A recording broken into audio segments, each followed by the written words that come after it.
La grandeur et la valeur définissent le tout premier super-héros de l'histoire de l'humanité, connu par beaucoup sous le nom de Zéro. Son héritage a eu un impact si remarquable sur la société que, même après sa disparition mystérieuse, beaucoup ont suivi ses traces courageuses. 5 ans plus tard, être un super-héros a perdu sa véritable essence. Valeur ? Je ne la connais pas. Le héroïsme est devenu un travail banal. Un moyen d'arriver à ses fins, en gros. Et pendant tout ce temps, Zéro a vécu une vie ordinaire comme un homme ordinaire nommé Lingy. Mais le destin ramène le champion retraité à sa vocation lorsqu'un héros débutant, Zanchen, le recrute pour être son ailier. Tout en gardant secrète sa véritable identité de Zéro, Lingy décide de s'engager comme héros officiel. Après avoir vaincu le président de l'association des héros, Ouyang Rui, Lingy décide d'épargner sa vie pour que le cerveau criminel soit puni pour tout ce qu'il a fait. À l'hôpital, les héros regardent les informations sur la transaction de contrebande qui l'ont révélée. Mais à leur grande surprise, le rapport dit que l'association des héros de classe sait attraper les méchants comme si quelqu'un avait couvert la vérité réelle derrière l'affaire. Comme Xiao Y l'a dit, l'important clan Ouyang a des yeux et des oreilles partout. Donc, il est impossible qu'il n'ait pas reconnu qui les a attaqués sur l'île. L'association des héros a sûrement entendu parler de ce qui s'est passé, et Yan Qing craint qu'il ne se retrouve bientôt dans l'eau chaude. D'un autre côté, Zanchen semble plus à l'aise dans cette situation. Ce héros facile à vivre choisit simplement de se détendre dans son lit d'hôpital tout en étant nourri par une dame en uniforme de femme de chambre. Et qui est cette femme si familière, vous pourriez vous demander ? Ce n'est autre que l'assassin Zanchen converti à leur côté. Cet homme doit être si fier de lui. Juste à ce moment-là, Lingy entre dans la salle comme s'il n'avait jamais assommé le président de l'association. Après avoir vu ses copains relativement bien, il demande immédiatement Madame Andang Monu, car cela fait une semaine qu'il ne l'a pas vue. En parlant du diable, la femme apparaît soudainement et taquine Lingy parce qu'elle lui manque.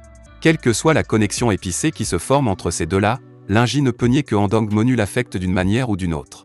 Mademoiselle Andang Monu veut rassurer l'équipe en lui disant qu'elle ne sera pas tenue responsable de ce qui s'est passé. Au contraire, elle a même réussi à contacter l'association des héros pour leur fournir un entraînement spécial. Cependant, Lingy refuse de participer. Après tout, c'est lui le héros de légende, Zéro. Il est certain qu'une incarnation de Superman n'a pas besoin d'un entraînement supplémentaire. Mais Xiao Y ne connaissant pas sa véritable identité, elle prend son refus pour de l'arrogance, juste parce qu'il a battu 2 héros de niveau A. La jeune fille lui fait remarquer que ses capacités ne seront pas suffisantes pour vaincre des adversaires classés S et SS. Un défi s'ensuit pour prouver le bien fondé de chacun, mettant en scène Lingy contre les 4 autres héros, l'assassin, Zanchen, Xiao Y et Mademoiselle Andang Monu. Le toit du bâtiment de l'hôpital leur sert de champ de bataille, et Yan Qing, qui est en fauteuil roulant, se contente de regarder. Alors que les 4 héros déchaînent toutes leurs forces, Lingy cligne à peine des yeux, mais on dirait qu'il s'entraîne avec eux. Il esquive rapidement chacune de leurs attaques successives sans reprendre son souffle. Puis, soudain, Xiao Y s'en prend à Lingy en tête-à-tête, désireux de lui donner une leçon. Mais cela se retourne immédiatement contre lui, car l'homme est tellement gonflé à bloc qu'il ne parvient pas à contrôler sa force. D'un seul coup de poing, il envoie Xiao Y voler dans les airs. Heureusement, la femme assassin, Buffet Wu, la rattrape à temps. C'est le signal pour l'assassin de lancer ses propres attaques. Mademoiselle Andang Monu ne se retient pas non plus après avoir activé sa magie de glace. Ces éléments gelés continuent de se précipiter sur lui. Lingy parvient à contrer sa vague de froid à main nue. Pourtant, elle n'est pas du genre à abandonner facilement. Elle continue d'attaquer en utilisant une autre technique qui enveloppe Lingy dans un champ de glace. Il est temps d'appeler une ambulance. Mais pas pour Lingy. Il se libère du piège glacial et la met à terre. Buffet Wu tente de lui tendre une embuscade par derrière, mais elle échoue également. Alors que Lingy bat l'équipe un par un, Zanchen tente de s'enfuir par peur. Bien sûr, Lingy doit être juste envers tout le monde, donc il malmène le pauvre Zanchen plusieurs fois. Mais vous savez, c'est juste pour s'amuser et jouer. Au moins maintenant ils comprennent que Lingy est sérieux quand il dit qu'il n'a pas besoin d'entraînement. Mais quand il arrive à la maison, il est battu par sa sœur pour avoir ramené un chien errant. Cependant, Lingy est obligé de céder et de garder le chien car Mumu la supplie de le faire. Plus tard dans la journée, Lingy rend visite à un vieux scientifique, le Dr Qin, avec qui elle travaille pour des recherches. Étrangement, le Dr Qin demande à la jeune fille de travailler seule aujourd'hui, ne lui permettant même pas d'entrer dans le laboratoire. Il s'avère que le professeur a des visiteurs indésirables, le président du clan Ouyang, âgé, et Ouyang Rui, dans le coma. Le président presse le Dr Qin de soigner Ouyang Rui, mais le médecin admet nerveusement qu'il n'y a aucun espoir que l'homme se rétablisse. Son cerveau est pratiquement en ruine, ce qui l'empêche de faire des analyses compliquées. En entendant cela, le président tue sans hésiter l'ancien cadre de l'association des héros. « Ma famille Ouyang n'a pas besoin d'ordures », déclare-t-il. Le pauvre docteur Qin tremble de peur après avoir été témoin de cet acte ignoble. Au moment où les Ouyang s'en vont, Dong Jiang arrive. Ce garçon a certainement quelque chose sous la main, car il n'est pas du tout intimidé par le président. Il n'est même pas choqué de voir l'état désastreux de Rui. Lorsqu'on demande à Dong Jiang ce qu'il advient de mademoiselle Andong Monu, il rassure avec confiance le vieux chef Ouyang en lui disant qu'il s'occupera d'elle.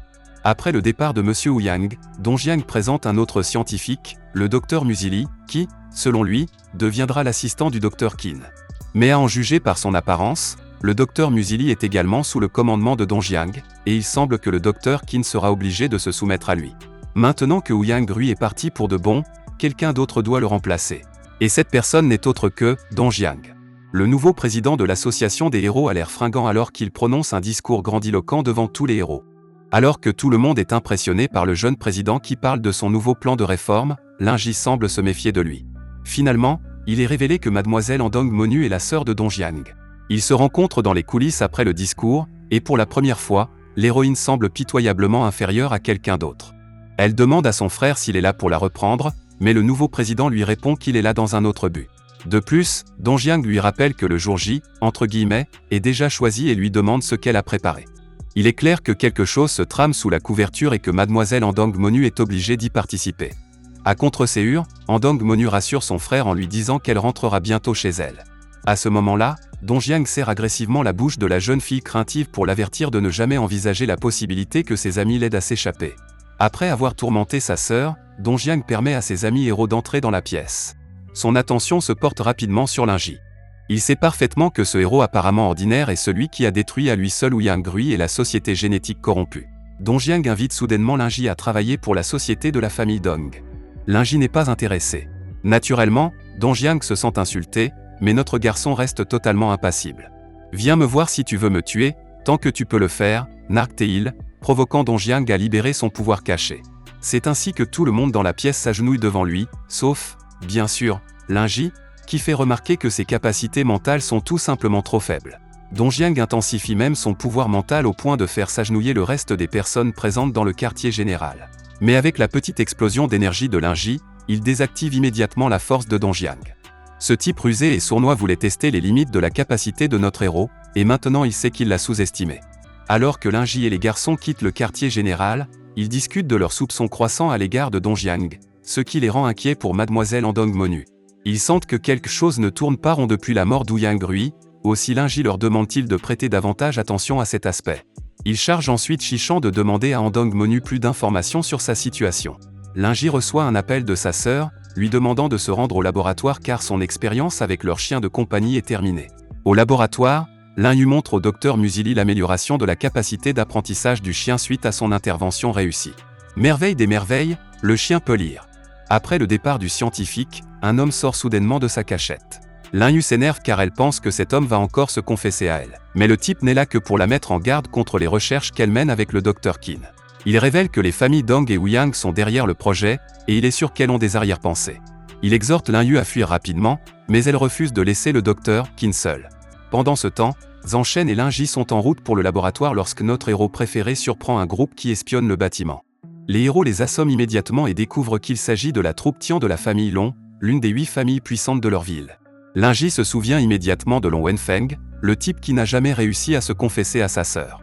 Il est convaincu que cela a également un rapport avec Lin Yu, ce qui met Lin Ji en colère. Cependant, lorsque Long Wenfeng apprend que la troupe Tian a été attaquée, il soupçonne immédiatement Dong Jiang d'être derrière tout ça.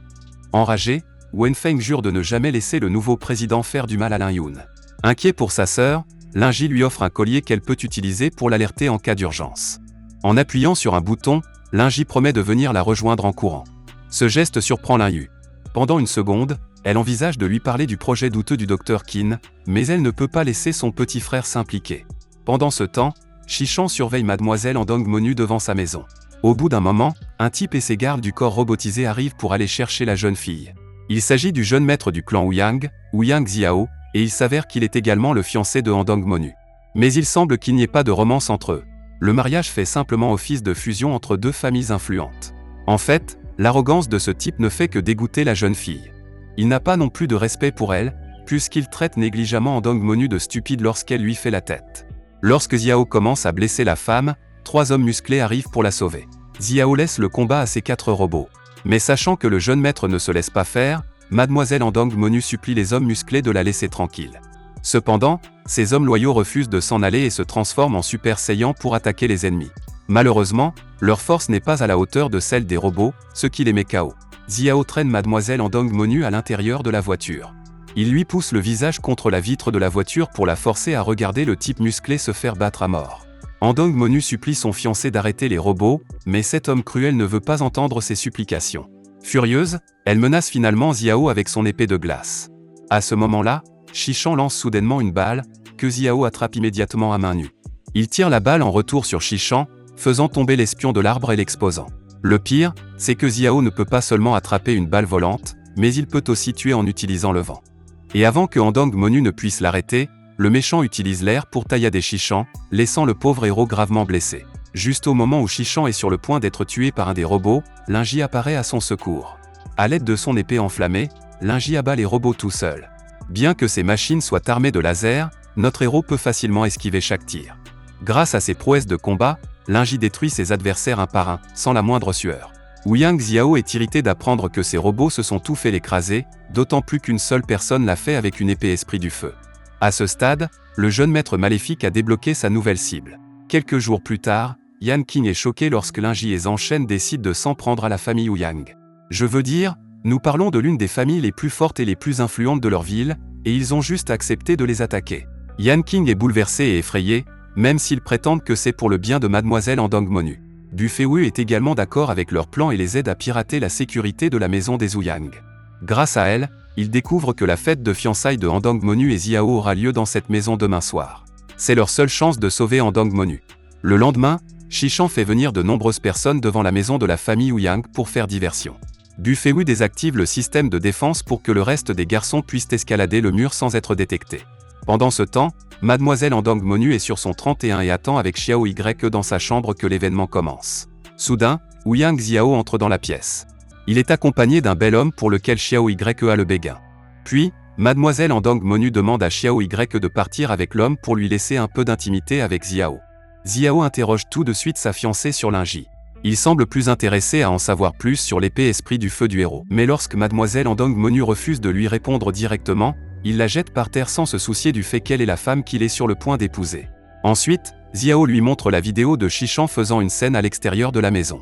Mademoiselle Andong Monu comprend immédiatement que les garçons, en particulier Linji, sont ici. Xiao la menace de manière venimeuse en lui disant qu'elle verra bientôt comment il va les tuer. Pendant ce temps, Zanshen, Linji et Yan King parviennent à s'infiltrer sur le terrain. Xiao Y les attrape, mais lorsque Yan King la voit avec un homme, notre garçon se laisse distraire par la jalousie. Ainsi, Linji, avec son masque, et Zanshen entre dans la maison sans lui. Il y a plusieurs gardes du corps alignés dans le couloir. Linji décide immédiatement de les tuer, mais son ami l'en empêche. Zanshen dit qu'au lieu d'être l'acolyte, il veut être le vrai héros cette fois. Et puis, il se précipite soudainement pour combattre les gardes du corps tout seul, permettant à Linji d'avancer seul. Linji atteint la chambre de Mademoiselle Andong Monu, et il est stupéfait de la voir dans une belle robe de mariée. Il lui demande de s'enfuir avec lui, mais la dame hésite. Mademoiselle Andong Monu a promis à sa famille de ne plus causer de problème. Et même si elle méprise l'homme qu'elle est sur le point d'épouser, elle ne peut pas tourner le dos à sa famille. Combattant ses larmes, la femme aux cheveux argentés tente d'attaquer Linji avec son épée de glace pour le repousser. Mais Linji ne recule pas à cause de cela. Il la prend dans ses bras et lui confie qu'elle est précieuse pour lui. C'est pourquoi il ne peut pas la laisser se sacrifier, à Dieu ne plaise, épouser cet homme diabolique. À ce moment-là, des larmes commencent à couler des yeux de Mademoiselle Andong Monu. Sa confession soudaine l'a abasourdie. Pourtant, elle ne peut pas le laisser changer d'avis facilement. Comme Linji l'a dit, les hommes musclés et Shishan ont tout risqué leur vie, et elle ne permettra pas à Linji de faire de même pour elle. Mais Linji n'a peur de personne. Il la rassure en lui disant que tant qu'il reconnaîtra la présence de la justice, il la protégera de toutes ses forces. Faites-moi confiance. Personne ne se sacrifiera à nouveau. En disant ces mots, Linji sort son arme et détruit les murs de la pièce. Il s'avère que vaincre Ouyang Hui n'était que le début d'une plus grande bataille pour Linji. Il n'utilise peut-être pas encore le nom de Code Zéro, mais son esprit de super-héros couve dans son être même. Qu'il soit Zéro ou Linji, il sera toujours le héros légendaire qui se bat pour la justice à tout prix. La seule différence est qu'il ne le fait pas seul cette fois. Merci d'avoir regardé. Si vous avez aimé la vidéo et que vous souhaitez aider la chaîne à grandir, laissez un like, un commentaire et abonnez-vous.